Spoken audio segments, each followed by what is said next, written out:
It's time for another in our continuing series of animation classes. Today we're going to show you how to make a character walk.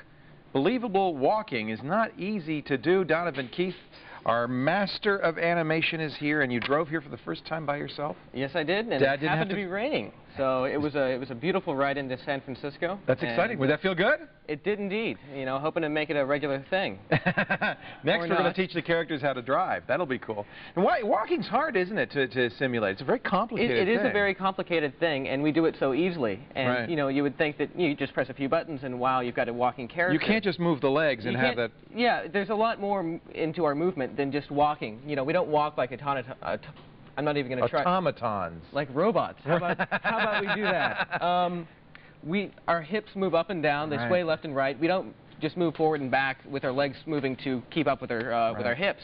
You've identified 5 different key things to consider when walking, right? Yeah. Contact, recoil, high point, passing, and timing. Yeah. Let's go through that. The first 4 are your key poses. So these are important poses in any walk cycle, and your walk cycle needs to have these. Okay, so let's start with contact. Now, contact is the most important pose in any walk cycle, and basically this is where your character starts to shift his weight from one leg to the other. And actually, somebody said that walking is really just controlled falling. You're just kind of falling forward, right? So it's kind of what's going on here. And you know, walking is basically constantly shifting weight from one leg to the other, and having your hips and whatnot compensate for that. Did you spend a lot of time looking at people walking before you were able to do this? I did, and I also took a look at a lot of the old school animation, so traditional 2D animation. The 9 masters, the 9 old men, they knew how to do this. Oh, they did. It took them a while to get it right. Right. But they did figure it out. So contact is when he's beginning the step, right? So yes, that's when you've got...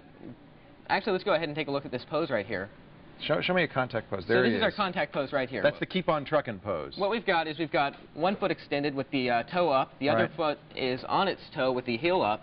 And if you look at it from the front, the weight is shifted slightly over to the leg that is extended. So the hip is rotated slightly in that direction. He's starting to move his weight onto the forward foot. Right. Now recoil.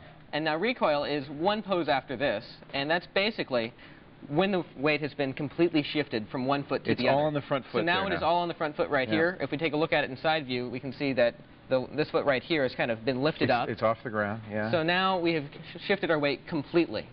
Okay. And our arms are in opposite directions of what our legs are, and so that's sort of important to keep that there. Oh, that's important. It would look funny if it were going the other way, wouldn't it? Exactly. People wouldn't know what was wrong, but they'd say he's not walking right. Mm-hmm. I mean, arms are crucial in getting the correct movement. Yeah, yeah. And there's one more important pose here, actually a couple, and that's the high point. This is where his head is the highest, or? This is where the hips, or pretty much your character overall, is the highest. Okay, it's most upright. In recoil, that pose right there, it's the lowest point in your walk cycle. Because he's leaning forward. He's leaning forward, his hips have shifted downwards. Knees are bent a little bit. Exactly. And now he's back up. He's swung his rear foot into the middle position, and his whole body is more upright. His whole body is upward. He's lifting up on the heel here. His passing foot, the one that's been passing over here, has been lifted up. His knee is forward. We keep saying his. What's his name? His name is Knobs. All right. And he's a great little character. I like Knobs. His Knobs. All right. And what we've got here is we've got all of his weight shifted onto this foot that's on the ground here. So you notice... Oh, that's interesting. One foot's actually in the air. Over sideways. Oh, that's important too, yeah. So you want to get the side-to-side motion in there as well as the vertical. Right, right. And we notice that the upper body here is counter-rotated. The hips are at a plane like this, and the upper body is at a plane like that. This is funny because it's something a human does so naturally, a 2-year-old does so naturally, and yet it's so complicated. Oh, it's a very complicated once you really start looking at it. So we did contact, recoil, high point. What's next? There's one more, and that's the passing pose. And basically this is an in-between between your recoil and your high point. And this is just to ensure that your feet don't float from here to here. that one of them stays flat on the ground. So basically what you want to do is you want to put in a keyframe where one of the feet is flat on the ground. Okay. And so just make sure that that's there, otherwise your character looks like he's floating on the ground. But that's not the same as the high point. Not the same as the high point, because in the high point you see that the heel is lifted right here. Whereas now there you go. That's the passing. The foot is flat on the ground. And they call it passing because one foot's passing the other, I guess? Exactly. Yeah. And what we have is actually 3 copies of our initial contact pose.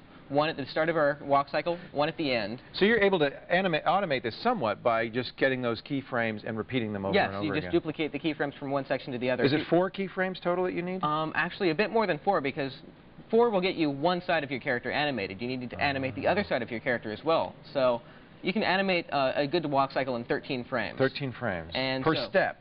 Per step. So that's actually 1 second per cycle. Got it. So that's a good average speed. Got it. And so this is what Finally, timing is the last point we got to consider. What does that mean? Basically, it's how are you going to space your keyframes and how long it's going to take for the walk cycle to complete. Okay. An average walk cycle for a human is around a second, give or take. You don't want him to look like he's going really fast unless it's an effect you're trying to achieve. If you're moving him too fast, it looks wrong. If you're moving him too slow, it looks wrong. And so about 13 frames, 1 second per step. Ooh, who's this? This is a character called the Golem. Yeah. And the size of your character he works slower, of course. Will greatly affect how he should be animated. So this is what we've got right here. Oh, that's really This is cool. his walk cycle. And if we take a look at You're going to be teaching all this stuff in a free class in the East Bay of the San Francisco Bay Area. If people want to know more if they're in the East Bay, let's take a look at this. You can go to bentplug.com. Yes, you can. Which That's is my website. Donovan's I've website. got all of that info up there. Look at him go. This stuff. Oh, he's scary. You don't want him walking your way. So we've got a bit of a hulking walk for him, so his weight is being shifted more dramatically. But it's all the down. same things. You still have contact, recoil, high point, and passing. All have to be in there. Or it's you just have to think about how those poses are going to work for each character. Great stuff. Thank you, Donovan. Thank I appreciate it. Drive home safely. Of course, at thescreensavers.com, we have an article by Donovan that will really move you and your character, so check that out. And a link to bentplug.com, Donovan's own website. Stay where you are, folks. Still to come on this very show. The women are taking over. First, Kat's going to help you find some last-minute Valentine gifts. Then Morgan shares with you how to animate your windows in Windows CE. And then it's Megan's turn. She's going to give you some tweak tips to trick your PC, all that and more, as the Screensavers rolls on.